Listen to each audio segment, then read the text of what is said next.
once you've registered, you will be given an account with a username and password that you can use to log into the platform. Simply enter your username and password and you'll get access to the system. Alright, so the system consists out of a few different sections, which is explained up here, and I'll quickly run through every one of them. The SMS button right here is used for you to send messages to your customers.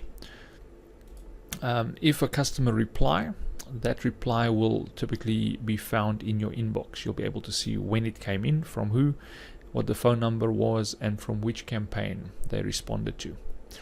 Alright, so all your send messages will be shown in here, and you can also see from which campaign, when they were sent, and so forth. Red is if it didn't deliver, green are the ones it did deliver and was successfully received. Should you want to schedule campaigns or messages, you can do that in this tab over here. And this is where you'll be adding your contacts. So see the group as a folder and the contacts as a file that will live within the folder. So the contacts will be sitting in a group. You can segment your groups and you can have as many groups as you want. Say for example, you've got a specific group for restaurant guests, but you don't want to confuse it with your resident guests, the people who stayed over at your hotel. And you want to send a specific message to the restaurant guests, then you can do so. So you can split up your groups in order to segment that data. So I'm going to go ahead and show you right now how to set that up. So the first thing you always do, step one, is you're going to create a group. If you don't have a group, you cannot add contacts to it. So the very first thing is we're going to add a group. We're going to call it demo 7, just for for this specific video. We're going to create hit the button add group. You'll see that demo 7 has successfully been created, and the next thing we're going to do is we're going to choose that group so that we can import contacts into that group. So make sure from the drop down you click on the group you just created. Then you go ahead and import your contact list.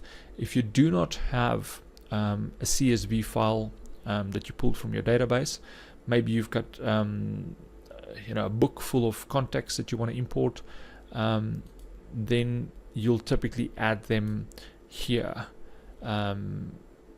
separately. So you'll put in the contact name of the customer, the surname, and the phone number, and you'll choose here to which group you want to map that specific contact to.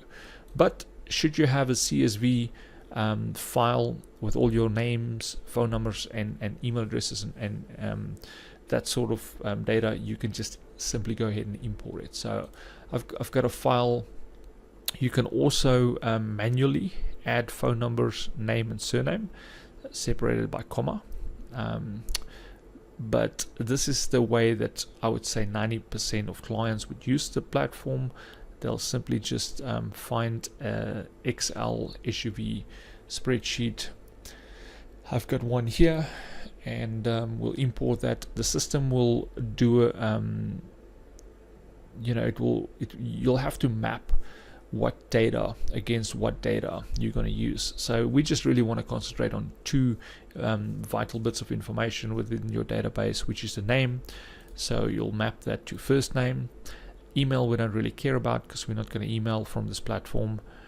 Phone number is vital, so we're going to choose phone number, contact number. The rest you don't really care about. So you just map those to name to first name and phone number to contact number, and you're good to go. Next, click on import contacts.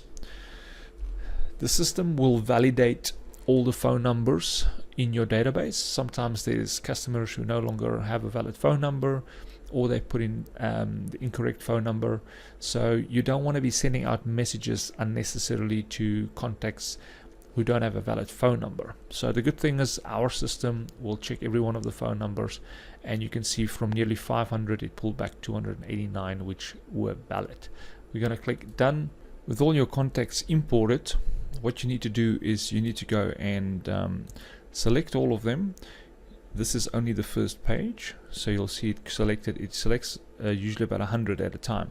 So you've selected 1 up to 100, and now what we want to do is we want to add it to a group. The system will prompt you to ask you which group you want to select it to, and you know, we've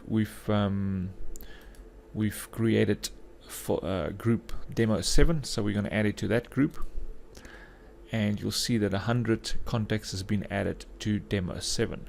So what we're going to do now is we're going to move to the second page by clicking on here, and you can see 101 to 200. So we're going to choose all of them again. We're going to add it again to the same group, to demo 7, to make sure that we get all those contacts into that group. And then we're going to go to the last page, and we're going to select the last 6 contacts from there and also add it to demo 7. So it's important that you always create your group first, and then you're going to go and import your data, and then you're going to take that contact details and you're going to add it to the group you just created. So now that we have our group set up, we want to SMS them. So we're going to go back to the SMS button over here. You typically press this button, alright, the system will prompt you which group you want to use. So we're going to say we want to use demo 7, and we want to use all the contacts.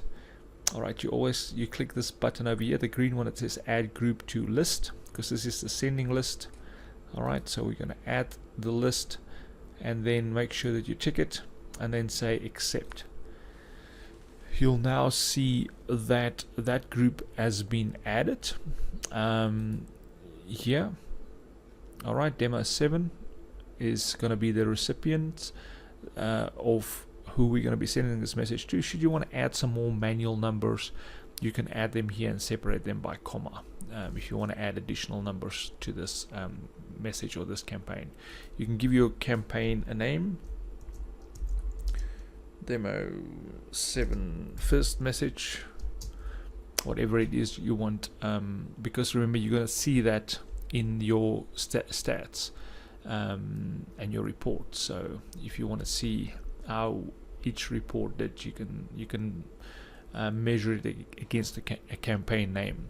So I would typically start a message off. This is where you compose or draft your SMS. I'll typically start off with the first name, so I'll say dear first name, comma, and then start off your message. The reason you do this is every SMS is going to be tailored to that specific user that you imported. So if you have John, Mary, and Susan, everyone will see their own name when they receive that message. Character count is up here. Okay, so the moment that you go over 160 characters, you'll see that your number of messages goes from 1 to 2. And then just bear in mind that you'll be using double the credits. You can see here, as it's gone over 160 characters, you're now going to be sending 2 messages to 206 people, which means you're going to be utilizing 412 credits. We will you can to see the rates on credits, just ask for the agent that's referred you to this platform, and they'll be happy to share the price list where you can purchase your credits from. And yeah, that pretty much wraps up the overview. So SMS tab, inbox tab is where everyone is going to reply to your messages. You'll see them up here. Send messages, all the messages you've sent out. And then if you want to see some reports, you can click on reports, and here are all different types of reports that you can pull back. Should you want to get a little bit more information, you can get some information from our frequently asked questions section over here. And then you've got scheduled messages. If you want to schedule messages, they'll they'll show up here. And just to show you where you do that is, once you've typed out your message, you can either send it straight away or you can schedule to send it later, and then it will show up over there. And I'm not going to hit the send button, but once you've drafted this message and it's ready to go, you simply just press the send button in case you want to send it straight away. Alright, if there's any other questions, please email support at sales@buzz, that's ZZZ international.com, and we'll be happy to answer any of your questions.